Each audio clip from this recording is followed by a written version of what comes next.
gouverneur de la région ne peut pas outrepasser ses prérogatives.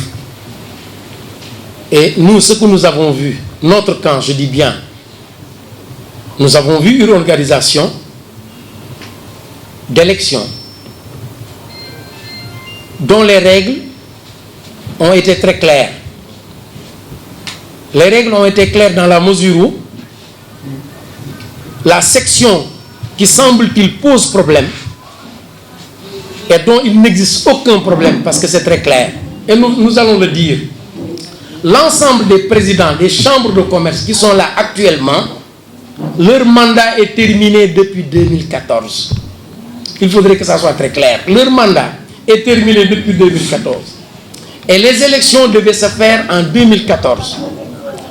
Le ministère en charge a organisé ces élections en 2014. Et il s'est posé un seul problème. Il y avait eu à son temps, sur le décret de 2014, quelques coquilles dont certains cultivateurs ou agriculteurs n'ont pas laissé. Parce qu'on leur demandait de payer la patente et ce qui n'était pas dans le Code général des impôts. C'est aussi simple que ça. Et ces gens ont porté l'affaire devant la Cour suprême. La Cour suprême a statué et a demandé qu'on change ces règles. Donc l'élection en tant que telle, c'est décembre 2014. Le ministre a pris sur lui de prolonger le mandat de tous les présidents de chambres de commerce. Donc ils ne sont pas élus. Ils ont été prolongés administrativement. Mais l'élection en tant que telle, c'est 2014. Et en deuxième, comme la deuxième prolongation ne peut se faire que par décret, le président de la République a pris un décret pour les prolonger jusqu'en décembre 2016. Mais qu'est-ce qu'un arrêté du ministre qui ne fait que renouveler les élections peut en toute bonne foi poser problème? Non, ce n'est pas possible.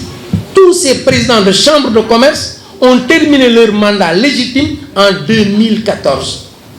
Et là, ils ne sont là que suite à une décision administrative. La coalition, concrètement, ne porte pas de nom pour deux raisons. Parce que notre coalition, jusqu'en 2014, avait porté un nom qui n'a plus de raison d'être aujourd'hui. Parce que c'était le Front du Changement. Mais aujourd'hui, on a trouvé plus sage d'être une coalition de commerçants, d'agriculteurs, d'éleveurs, mais une coalition de représentativité. Et quelqu'un l'a dit tantôt, cette coalition a essayé, dans la région, de rencontrer l'ensemble des responsables de l'ensemble des secteurs ou des corporations professionnelles de cette région. Nous ne regardons pas de quel bord est telle ou telle autre personne. Nous voulons travailler uniquement pour l'intérêt de la région à travers la Chambre de commerce. Quant à décliner ici un programme ou autre, serait trop dur. Mais le changement que nous allons apporter, vous pouvez le voir à travers cette table, c'est de créer une chambre où le président n'est qu'un coordinateur et que l'ensemble des acteurs, des sections qui composent cette chambre prennent la parole.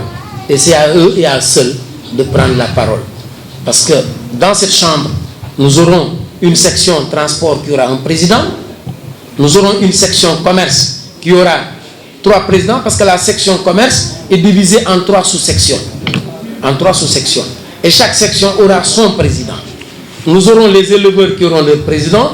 Nous aurons l'ensemble des acteurs qui vont composer cette chambre avec leur président. La seule innovation qui est de taille, c'est de faire que dans cette chambre, que tout le monde puisse prendre la parole. Que ça soit une chambre qui regroupe l'ensemble des opérateurs. Et nous allons chercher tout le monde. Et c'est ça notre rôle. Vous avez promis.